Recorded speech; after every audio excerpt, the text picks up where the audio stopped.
Vamos a comenzar en Génesis 2:7.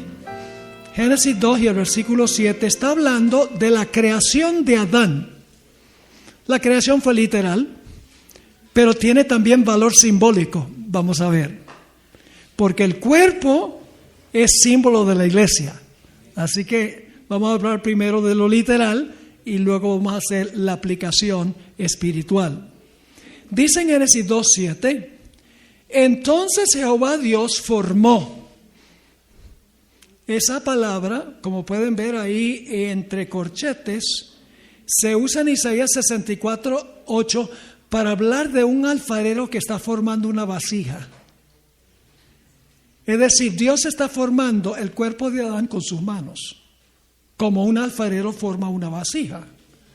Así que dice, entonces Jehová Dios formó al hombre del polvo de la tierra y sopló en su nariz aliento de vida, y fue el hombre, el cuerpo, un ser viviente, dice esta versión. ¿Quién creó a Adán? Yo sé que fue Dios, pero son tres personas. ¿Quién fue el arquitecto? El arquitecto fue Dios el Padre. El Padre elaboró el plan y Jesús lo implementó. Los hermanos White dicen patriarcas y profetas en una cita cuando convocó al concilio celestial para explicarles la posición de Cristo. Dice la hermana White que el Padre le había encomendado a Jesús la obra de creación. Jesús fue el albañil y el Padre fue el arquitecto. El Padre divisó el plan y Jesús lo implementó. Es decir, Jesús fue el que formó de barro. Y usted dice, ¿cómo sabe que es de barro? Porque Isaías 64:8 dice que Dios usó polvo mojado, que es barro. Porque de polvo uno no forma nada, porque se desmenuza. Isaías 64:8 dice que nosotros somos lodo y somos obras de las manos de Dios. Así que Jesús personalmente nos formó. Formó un cuerpo y el cuerpo tenía diversos sistemas y órganos, cada uno para cumplir una función especial para el bien de todo el cuerpo. Pero aún el cuerpo perfecto tenía un problema. Todas las partes estaban allí, pero el cuerpo estaba sin vida, con todos sus sistemas, con todas sus partes, formado perfecto, pero el cuerpo estaba inerte. Y por lo tanto fue necesario, ¿qué cosa? Infundirle el espíritu de vida. Ahora, la cabeza del cuerpo es supremamente importante. La cabeza es la que controla todos los procesos del cuerpo. El cerebro controla todos los procesos del cuerpo. La cabeza dirige todos los sistemas del cuerpo. Ahora, ¿por qué es que yo comparto este mensaje de Génesis 2 y el versículo 7? ¿Qué relación tiene con lo que sucedió en el día del Pentecostés? Bueno, ustedes saben que en el Nuevo Testamento se dice que el cuerpo de Cristo es su iglesia. Es decir, el cuerpo físico de Adán se usa como metáfora para la iglesia, el cuerpo de Cristo. Como la cabeza maneja todo lo relacionado con el cuerpo, Cristo es la cabeza que debe manejar todo lo relacionado con la iglesia. Y como el cuerpo tiene muchos diferentes sistemas que funcionan en armonía, la iglesia también debe funcionar igual. Pero así como el cuerpo era perfecto, la cabeza dirigía los sistemas, pero estaba inerte, la iglesia necesitaba que se le infundiera el Espíritu Santo, el Espíritu de vida.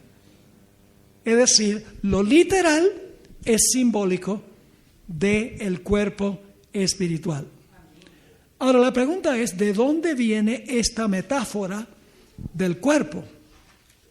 Creo que viene de dos fuentes que encontramos en el Nuevo Testamento, porque Pablo usa esta metáfora del cuerpo y el espíritu en el cuerpo y los sistemas del cuerpo y la unidad con que funciona el cuerpo. Pablo usa la metáfora del cuerpo, pero hay dos pasajes que vienen antes a donde aparece este concepto de Cristo la cabeza y la iglesia su cuerpo. Vamos a Mateo 25, versículo 34 al 40. Mateo 25, 34 al 40. La iglesia es el cuerpo de Cristo. Yo pregunto, cuando alguien lo puya con un alfiler, ¿lo siente la cabeza? Claro, la cabeza es la que lo siente. ¿Verdad que sí? Cuando la iglesia sufre, ¿la cabeza sufre? ¿Cristo sufre? Sí. Ahora, fíjense esta metáfora en Mateo 25. Es la parábola de los corderos y los cabritos. Entonces el rey dirá a los de su derecha: venid benditos de mi Padre, heredad el reino preparado para vosotros desde la fundación del mundo. Porque tuve hambre. ¿Quién tuvo hambre? Aquí dice el rey, aquí es Jesús. Tuve hambre, me disteis de comer. Tuve sed y me disteis de beber. Fui, Jesús dice, forastero y me recogisteis. Estuve desnudo y me cubristeis. Enfermo y me visitasteis. En la cárcel y vinisteis a mí. Entonces los justos le responderán diciendo: Señor, cuando te vimos, forastero, y te recogimos, o desnudo y te cubrimos, o cuando te vimos enfermo o en la cárcel y vinimos a ti. Y luego viene la explicación de la metáfora. Y respondiendo el rey les dirá: de cierto os digo que en cuanto lo hicisteis a uno de mis hermanos pequeños, a mí lo hicisteis. ¿Están entendiendo la lección que está enseñando aquí el apóstol Pablo? Digo, en Mateo, enseñanza de Jesús. ¿Qué está enseñando? Que cuando algo se le hace a la iglesia, se le está haciendo ¿a quién? A Cristo. Ahora, el segundo lugar a donde aparece esta idea de que Cristo es la cabeza, la iglesia es el cuerpo, y lo que hacemos para el cuerpo se lo estamos haciendo para la cabeza, está en Hechos 9 y el versículo 3 al 5. Aquí encontramos a Saulo de Tarso yendo a Damasco para arrestar a cristianos, indudablemente judíos, que para llevarlos a Jerusalén, porque él era enemigo de la iglesia. Yo he estado allí, en las afueras de Damasco, a donde se cree que Pablo cayó al suelo, quedó enceguecido. Es un lugar muy interesante, Damasco. Hoy en día uno no podría ir allá, porque es demasiado peligroso, pero en el año 2001, en mayo, unos pocos meses antes de que cayeran las Torres Gemelas de Nueva York, tuve el privilegio de hacer una gira por Siria y Jordania y el Líbano. Y lo hicimos por tierra, no en avión. Bueno, llegamos allá en avión, ¿no? Pero todo el tour de esas naciones lo hicimos por tierra. Tuve el privilegio de predicar en Jordania y de predicar también en el Líbano, pero no pude predicar en Siria porque está prohibido a pastores extranjeros que prediquen en Siria, y no solamente prohibido que prediquen en Siria los extranjeros, sino que el pastor de la iglesia cristiana tiene que someter el sermón a las autoridades antes de predicarlo, por lo menos en ese tiempo. Así que no pude predicar en Damasco, pero visité el lugar donde supuestamente está la cabeza de Juan el Bautista. Visité ahí la mezquita grande que tienen, son muy reverentes, dicho sea de paso. Así que ese es el lugar a donde el apóstol Pablo, quien era Saulo de Tarso, está yendo para arrestar a los cristianos. Y entonces una luz radiante lo tumba al suelo y una voz le dice algo muy interesante. Noten los versículos 3 al 5 de Hechos 9. Mas yendo por el camino, aconteció que al llegar cerca de Damasco, repentinamente le rodeó un resplandor de luz del cielo. Y cayendo en tierra, oyó una voz que le decía: Saulo, Saulo, ¿por qué me persigues? Indudablemente Saulo piensa: bueno, pues yo voy a Damasco a buscar cristianos. ¿Por qué me persigues? La voz viene del cielo. Él dijo: ¿quién eres, Señor? Y le dijo: yo soy Jesús a quien tú persigues. Esa es la metáfora del cuerpo. Al perseguir a los cristianos, estaba persiguiendo a Cristo, quien es la cabeza de la iglesia. Ahora, esas son fuentes que nos ayudan a entender el concepto del cuerpo que luego el apóstol Pablo desarrolló más adelante, con más detalle. La iglesia es el cuerpo de Cristo en la tierra, metafóricamente. Por así decirlo, la iglesia es la carne y sangre por medio del cual Cristo se revela al mundo. La iglesia son los ojos, los oídos, las manos, los pies, los pulmones y el corazón de Cristo en la tierra. La iglesia es el único medio por medio del cual Jesús se da a conocer. El concepto que tiene la gente de la iglesia es el concepto que tendrá de Cristo. Fíjense lo que escribió la hermana White en el libro Hechos de los Apóstoles, página 255. Mediante una comparación de la iglesia con el cuerpo humano, el apóstol ilustra apropiadamente la estrecha y armoniosa relación que debiera existir entre todos los miembros de la iglesia de Cristo. Así que la metáfora del cuerpo es una ilustración de lo que sucede, lo que debe suceder con la iglesia en la tierra. Ahora, notemos aquí los puntos claves donde dice lecciones de la iglesia como cuerpo. Cristo es la cabeza de la iglesia. La iglesia es su cuerpo. El cuerpo es uno solo, pero el cuerpo tiene diversos miembros, cada uno con una diferente función. Fíjense qué valiosa es la metáfora del cuerpo. Muchos miembros. Todos los miembros deben interactuar armoniosamente para bien del cuerpo. Y los diversos órganos y sistemas del cuerpo solo pueden funcionar si el espíritu está en el cuerpo. Como el cuerpo humano no puede funcionar al menos que tenga el espíritu de vida en él. Todos los detalles literales tienen un sentido metafórico o un sentido espiritual. Es una linda metáfora. Ahora, esta mañana hablamos de los problemas que había en Corinto. Vamos a repasar algunos son nuevos en esta lista. Era un desafío pastorear la iglesia de Corinto. Yo no hubiera querido ser pastor de esa iglesia, porque esa iglesia tenía problemas terribles. Todos los miembros estaban hablando en lenguas al mismo tiempo. Babilonia.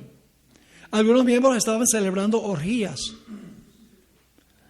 Los miembros estaban demandando a otros miembros en los tribunales seculares. Había fornicación en la iglesia. Un miembro estaba cometiendo incesto. Algunos miembros eran idólatras. Había falsos apóstoles en la iglesia de Corinto. Todo esto es un resumen de lo que dicen 1 y 2 de Corintios. Miembros criticaban a otros miembros que comían carne ofrecida a ídolos. Vanas filosofías y vanas doctrinas se estaban enseñando. Algunos miembros negaban la resurrección de los muertos y otros bautizaban por los muertos. Y el apóstol, como yo mencionaba esta mañana, algunos tienen problemas con ese texto donde dice que ustedes bautizan por los muertos. Pero ese texto es muy fácil de resolverlo. Porque Pablo le dice a ustedes no creen en la resurrección. Si no creen en la resurrección, ¿por qué se bautizan por un muerto? Para que el muerto resucite. Él no está diciendo que debemos bautizar por los muertos. Está diciendo porque ustedes lo hacen. Porque ellos tergiversaron tantas cosas que Dios estableció. Ahora, el mayor problema en Corinto no era toda esa lista que yo les di. El problema en Corinto es que la iglesia estaba completamente desunida, peleando unos con otros. Un cuerpo desmembrado. Vamos a leer 1 Corintios 1, 10 al 13, para que vean la situación en esa iglesia. Dice aquí Pablo: os ruego pues, hermanos, por el nombre del Señor, de nuestro Señor Jesucristo, que habléis todos, ¿qué? Una misma cosa. Y que no haya entre vosotros divisiones, sino que estéis perfectamente unidos en una misma mente, en un mismo parecer. Porque ha sido informado acerca de vosotros, hermanos míos, por los de Cloé, que hay entre vosotros contiendas.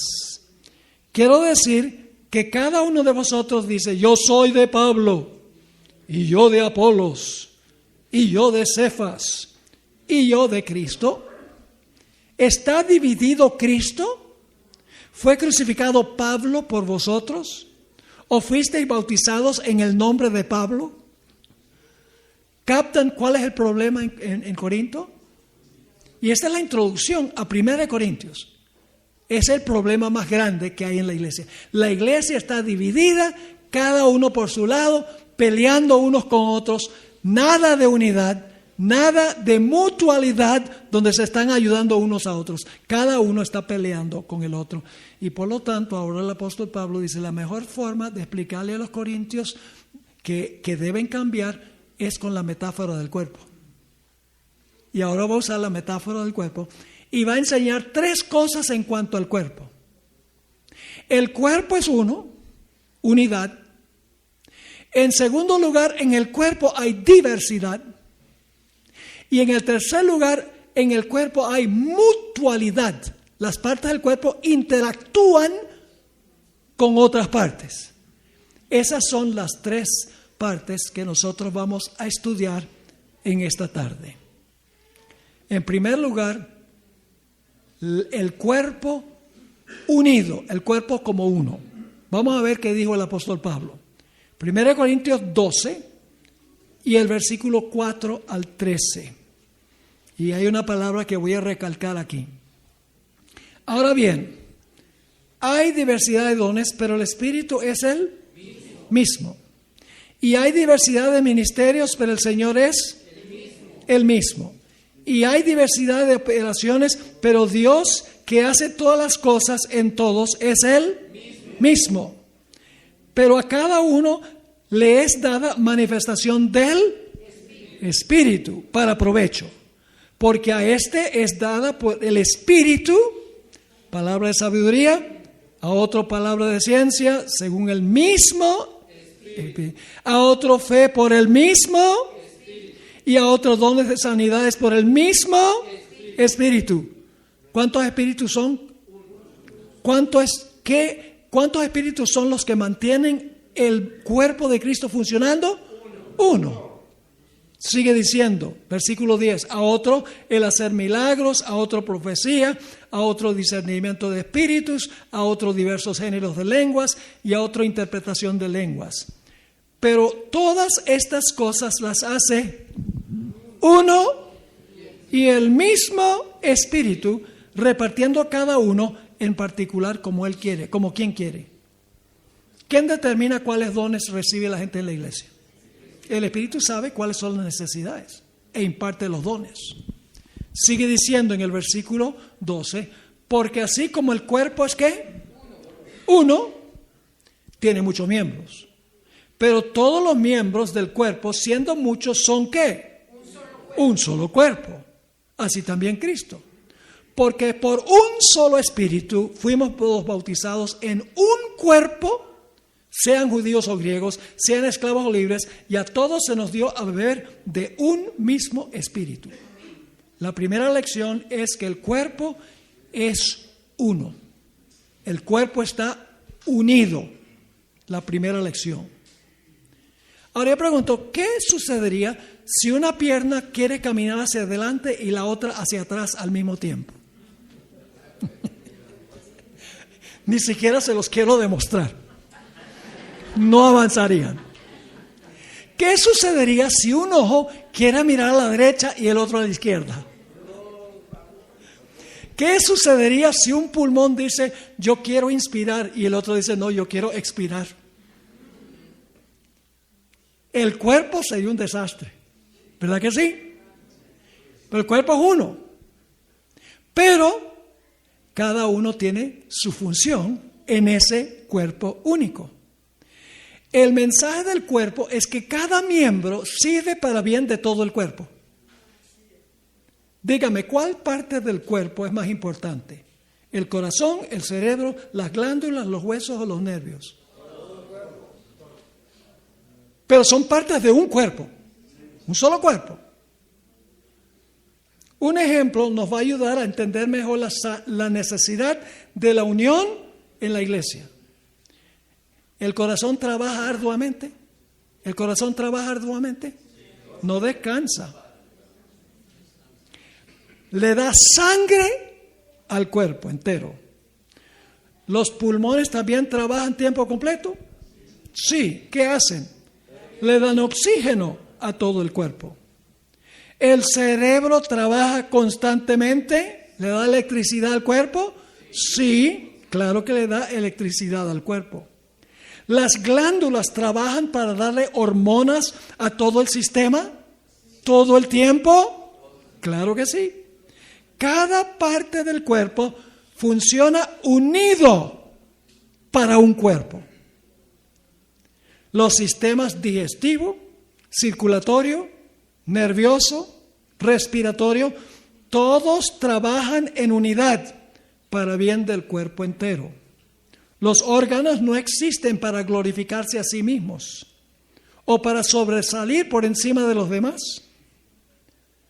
En realidad existen para el crecimiento, la prosperidad y el bienestar del cuerpo entero, que es uno. Yo les pregunto, ¿puede el corazón gloriarse o los pulmones gloriarse o el estómago gloriarse o el cerebro gloriarse? ¿Qué sería el cuerpo sin uno de estos? No podría existir. El hígado recibe las impurezas y venenos, pero no se queja. Ahora estoy personificando el cuerpo para que puedan entender. Le toca una tarea bien mala al hígado, absorber todo lo sucio, todos los contaminantes, pero no se queja. No obstante, el hígado es tan importante como el corazón. ¿Creen eso? Los órganos no discuten sobre cuál es el mejor o el más importante. Escuchen bien, la nariz necesita una cara. La lengua necesita una boca. Los dientes necesitan una quijada. El cabello necesita una cabeza. La mano necesita un brazo. Un pie necesita una pierna. Y las uñas necesitan dedos. ¿Están captando la lección? La uña dice, ay no, a mí no me hicieron sino una uñita. No, claro que no. Están contentos en cumplir la función en un solo cuerpo, el cuerpo unido. Todos estos miembros del cuerpo están unidos, interconectados y obran armoniosamente para el bien del cuerpo. Escuchen bien, las orejas y los ojos son maravillosas obras de ingeniería fisiológica, pero necesitan una cabeza para sostenerlos y piernas para llevarlos de un lado a otro. Todo miembro de la iglesia debe participar asistiendo, contribuyendo económicamente y haciendo obra misionera para que el cuerpo crezca. Cada uno cumpliendo su función. Noten Efesios 4 y el versículo 11 al 16. Efesios 4, 11 al 16. Y Él mismo constituyó unos apóstoles, otros profetas, otros evangelistas, a otros pastores y maestros, a fin de perfeccionar a los santos para la obra del ministerio, para la edificación del cuerpo de Cristo, hasta que todos lleguemos a la unidad de la fe y del conocimiento del Hijo de Dios, a un varón perfecto, a la medida de la estatura de la plenitud de Cristo, para que ya no seamos niños fluctuantes, llevados por doquiera, de todo viento de doctrina, por estratagema de hombres que para engañar emplean con astucia las artimañas del error, sino que siguiendo la verdad en amor, crezcamos en todo en aquel que es la cabeza, esto es Cristo. ¿Quién es la cabeza? Cristo es la cabeza, de quien todo el cuerpo, bien concertado y ¿qué? Y unido entre sí por todas las coyunturas que se ayudan mutuamente según la actividad propia de cada miembro, recibe su crecimiento para ir edificándose en amor. El cuerpo tiene que ser uno. ¿En qué condición estaban los apóstoles antes del día del Pentecostés? Esto lo hemos visto ya. Eran como un ojo allá y otra oreja acá y el corazón por allá y un pulmón allí y otro pulmón para acá. Estaban completamente divididos, no eran un cuerpo. Tenemos al pescador bocón Pedro, los malgeniados hijos del trueno, Simón el guerrillero, Tomás el filósofo que todo lo dudaba, ver es creer, Judas el político perspicaz, Mateo el que trabajaba por el ministerio de la hacienda. Cada uno por su lado. ¿Recuerdan cuando Jesús descendió del monte de la transfiguración? Todos estaban compitiendo para ver quién podían echar el demonio. Para llevarse la gloria. Yo eché el demonio. ¿Quién hubiera podido unir en un cuerpo a este grupo de hombres? Cada uno quería funcionar independientemente. Pero durante los 10 días antes del Pentecostés, todos los miembros del cuerpo se unieron para cumplir su función.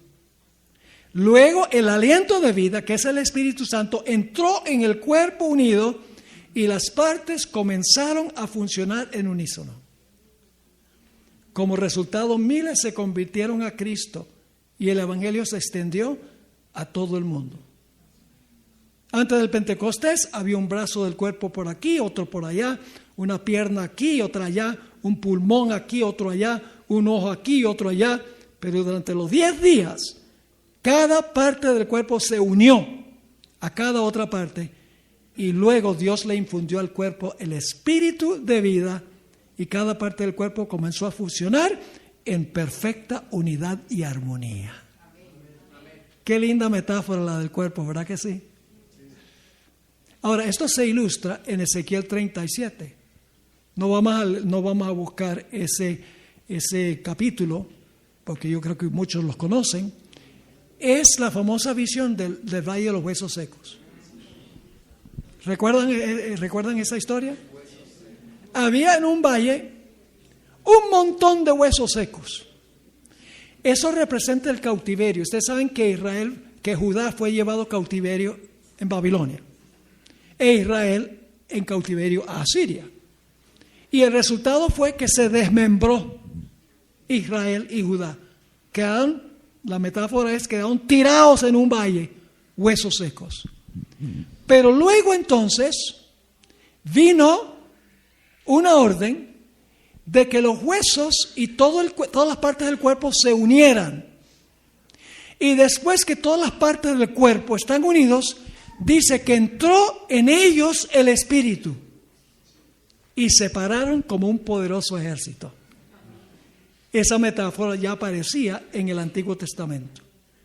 ¿Recuerdan la oración de Jesús? ¿Qué es lo que más anhelaba Jesús para sus discípulos antes de que sufriera en el Getsemaní sudando gotas de sangre y rogándole al Padre que le quitara la copa de su ira. ¿Cuál era la pasión y el deseo de Jesús? Que sus discípulos, todas las partes que estaban tirados por todas partes, cada uno por su lado, llegan a ser uno. Dice en Juan 17, vamos a leer el versículo 11, 20, 21, 22 y 23. Quiero que noten la cantidad de veces que aparece la palabra uno. Dice Jesús a su Padre: y ya no estoy en el mundo, mas estos están en el mundo, y yo voy a ti. Padre Santo, a los que me has dado, guárdalos en tu nombre para que sean uno, así como nosotros. Mas no ruego solamente por esto, sino también por los que han de creer en mí por la palabra de ellos, para que todos sean uno, como tú, oh Padre, en mí y yo en ti, que también ellos sean uno en nosotros, para que el mundo crea que tú me enviaste. La gloria que me diste yo les he dado, para que sean uno. Me da la impresión de que quería que fueran uno, ¿no? Para que sean uno, así como nosotros somos uno. Yo en ellos y tú en mí, para que sean perfectos en unidad, para que el mundo conozca que tú me enviaste y que los has amado a ellos como también a mí me has amado. El propósito de Satanás en este tiempo es dividir la iglesia a través de herejías, a través del egoísmo, infiltrando al mundo. Quiere que la iglesia se desmembre. Así que la primera lección que aprende uno de la metáfora del cuerpo es que el cuerpo es uno.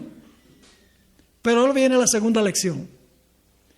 Aunque el cuerpo es uno, el cuerpo tiene muchos miembros que funcionan cada uno de acuerdo a la razón por la cual se colocaron en el cuerpo para bien del cuerpo.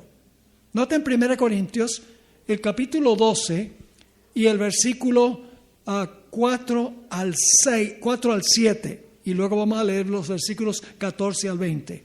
Dice, ahora bien, ¿hay qué? Diversidad de dones.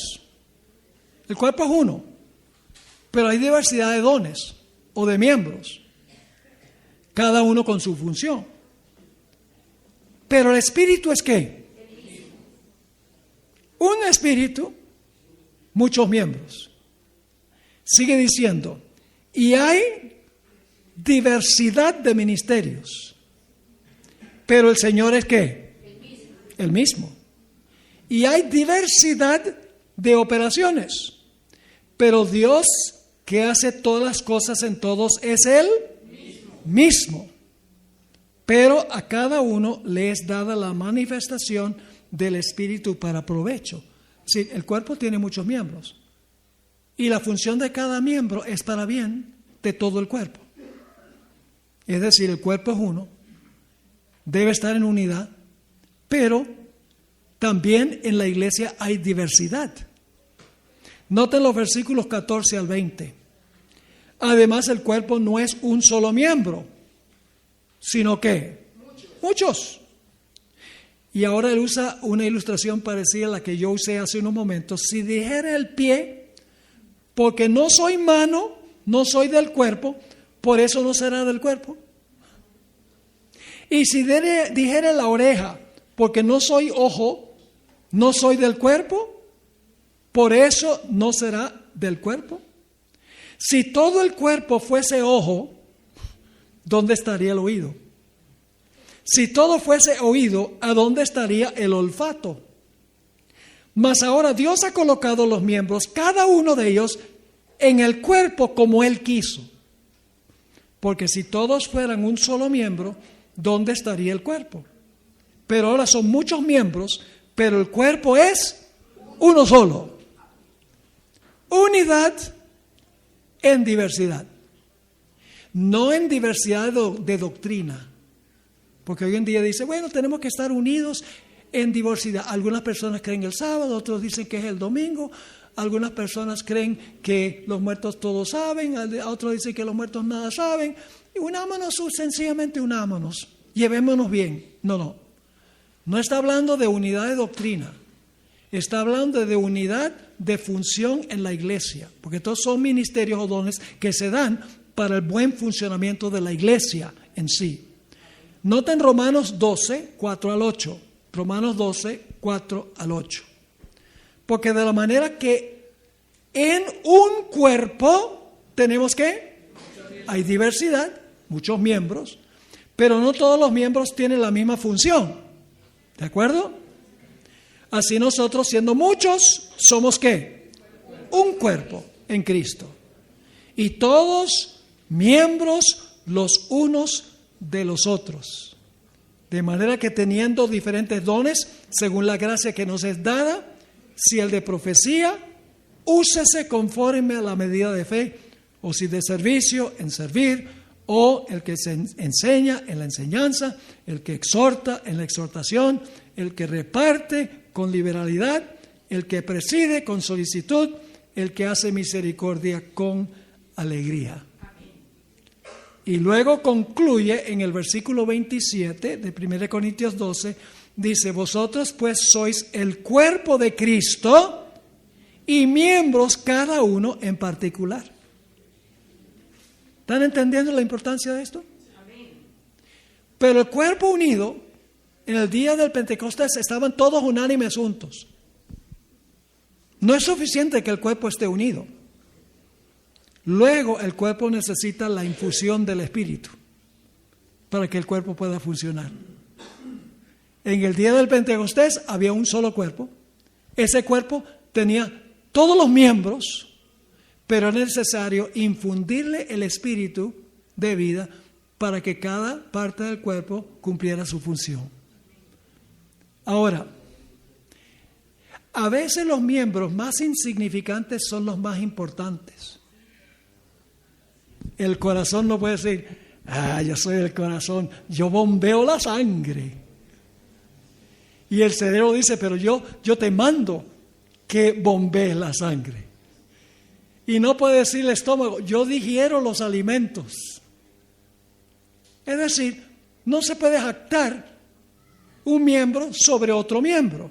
A veces los miembros más pequeños, más insignificantes son los más importantes. Aquí tenemos un ejemplo. La glándula endocrina pituitaria. ¿Saben cuánto pesa la pituitaria? 0,5 gramo. Yo diría que eso es pequeño. 0,5 gramo. Sin embargo, es de importancia crucial, pues ayuda a controlar los siguientes procesos. La presión sanguínea. Tiene que relación con algunos aspectos del embarazo y el nacimiento, incluyendo la estimulación de las contracciones uterinas durante el nacimiento. Tiene que ver con el funcionamiento de los órganos sexuales en los hombres y las mujeres. Regula la función de la tiroides. Tiene relación con la conversión de alimento en energía, que se llama metabolismo.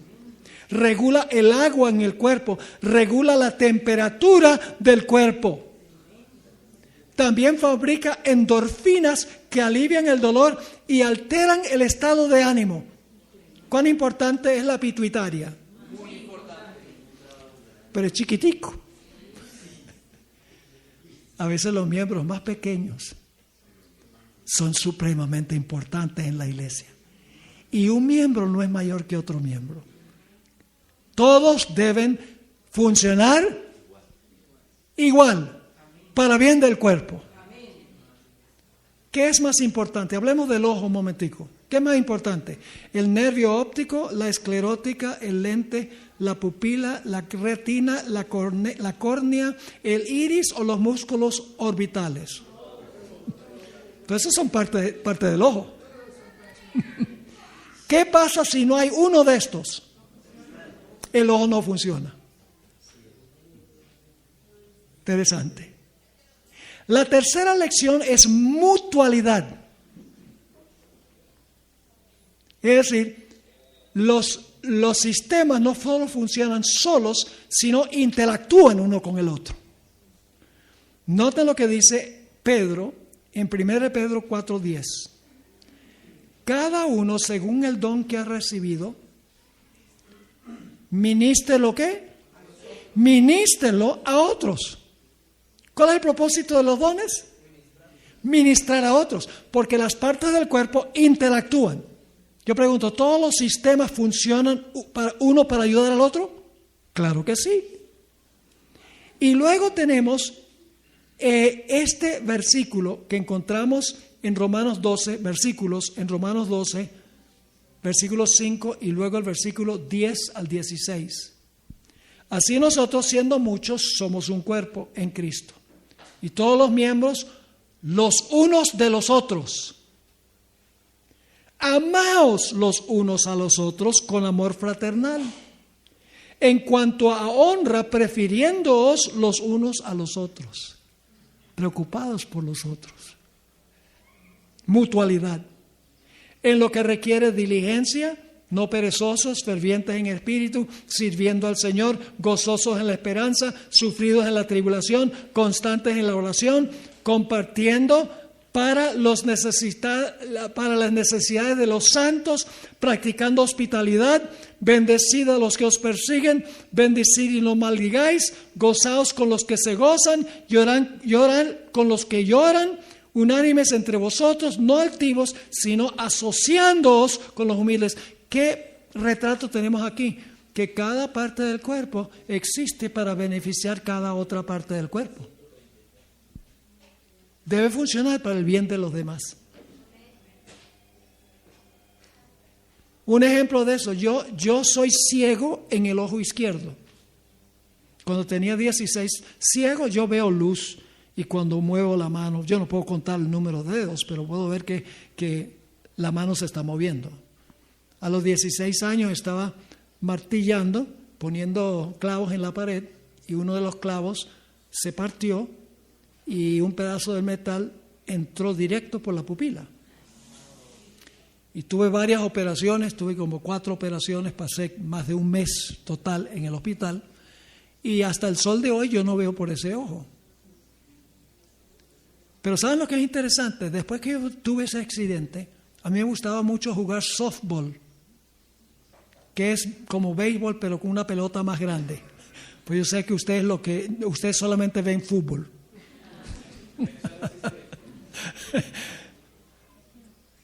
Béisbol, yo jugaba mucho.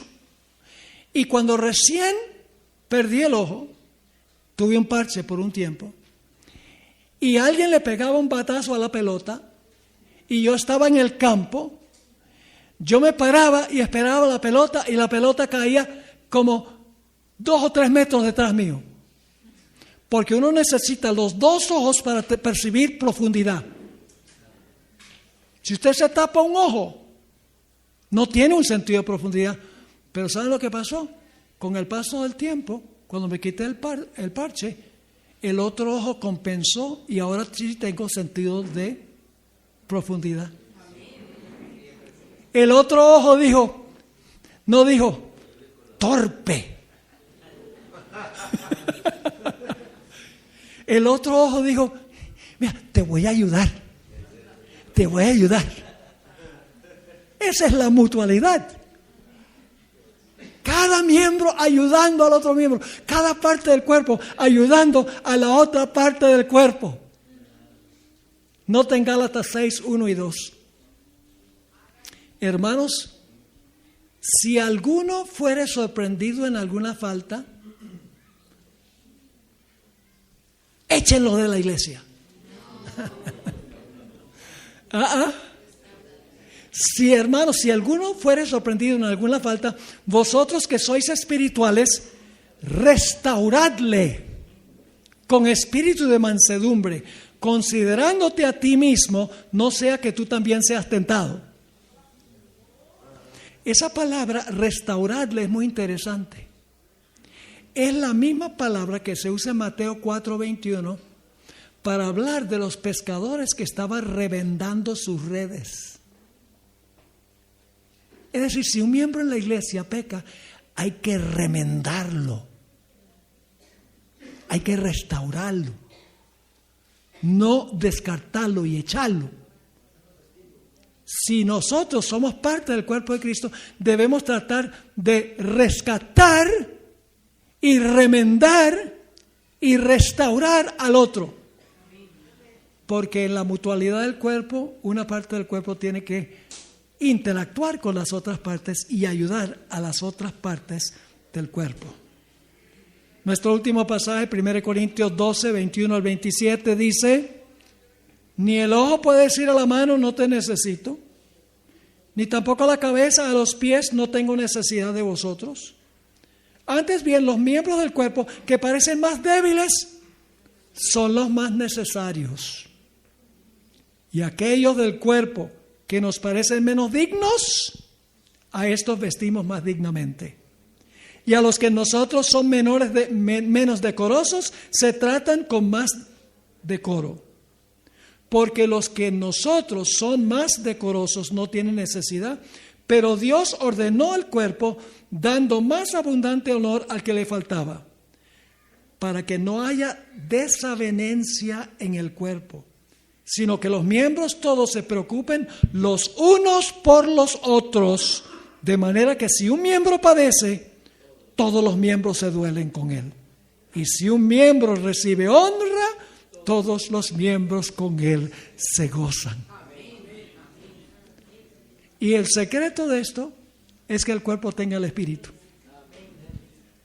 Y cuando el cuerpo tiene el espíritu, Dios quiere que ese cuerpo sea unido, diverso y que tenga mutualidad un miembro con el otro.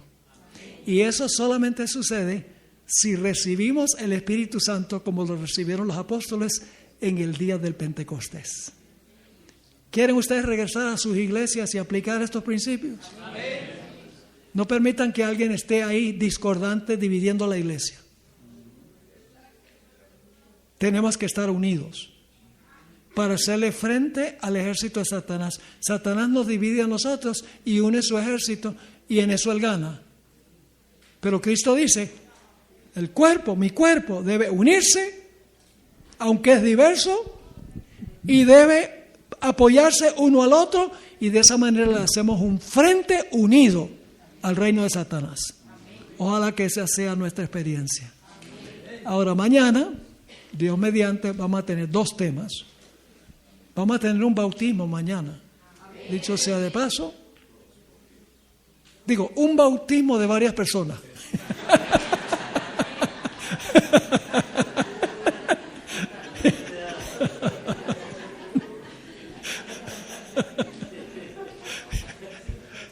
El apóstol Pablo dijo un bautismo.